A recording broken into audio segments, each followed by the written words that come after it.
Hey guys, it's Hodgepodge here, and today I was going to try something a little different to what I normally do on the channel, and that is, I like to write about dinosaurs, and just paleontology in general, and so I decided, well, maybe you guys would like to hear it.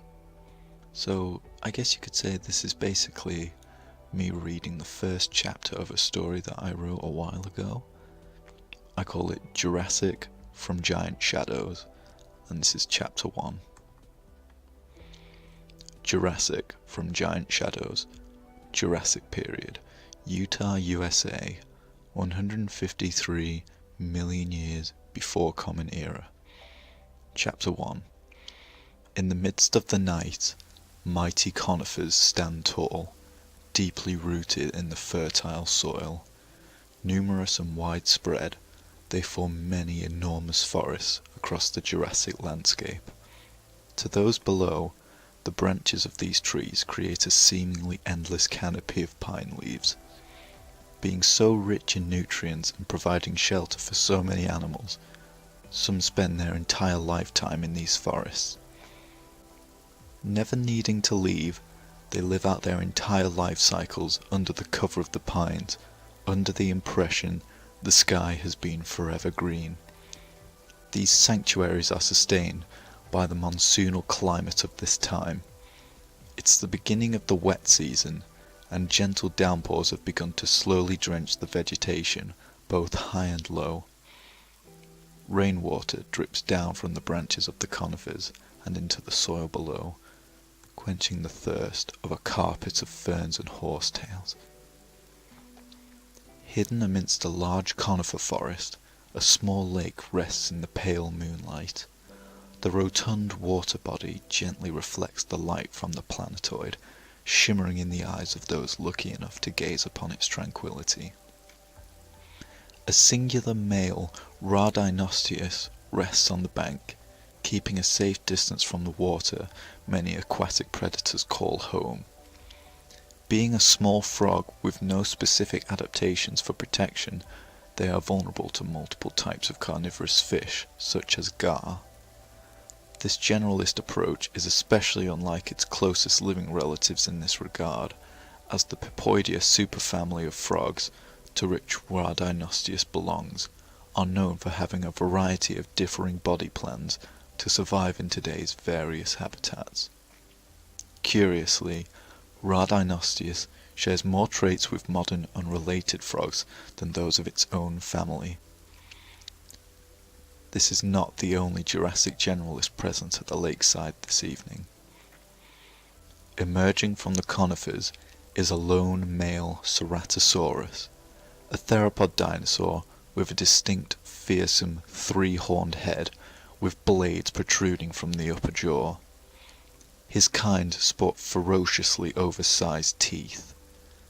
This head is supported by a strong neck attached to a gracile body with long forelimbs, each with 4 digits tipped with sharp claws.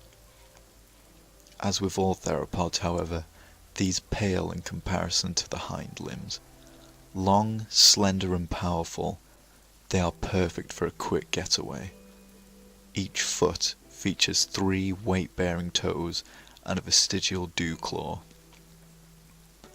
A long, elegant tail balances this scaled body, appearing much like that of a modern crocodile, thanks to the osteoderms running all the way down the creature's spine. 4 meters long and reaching a height of 1.5 meters, this large animal is still not yet fully grown. Luckily for the frog, he is too large to take an interest in snapping up the comparatively tiny amphibian. The dinosaur leaves the cover of the trees and wanders past the frog, who remains motionless, hoping his dark color scheme will shield him from the predator's watchful gaze.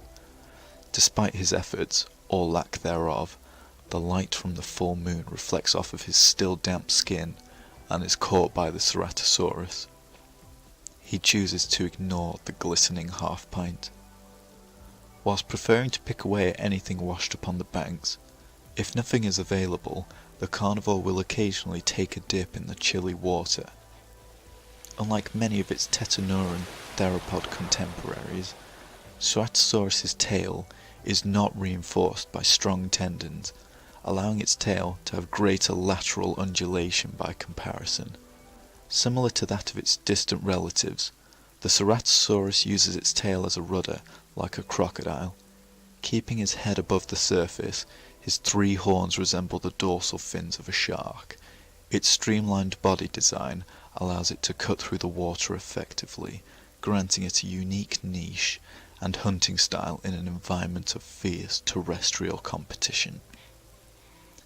The young male dinosaur is short on luck tonight, however. The full moon increases visibility underwater. The fish can spot him and dart away before he has a chance to snap at them. After an unsuccessful hunt, the Ceratosaurus swims back to the shore, emerging from the cold lake. He shakes off the water before sniffing the air and, like a denizen of the deep disappearing into the ocean blue, returns into the dark forest, fading away into the night without a sound.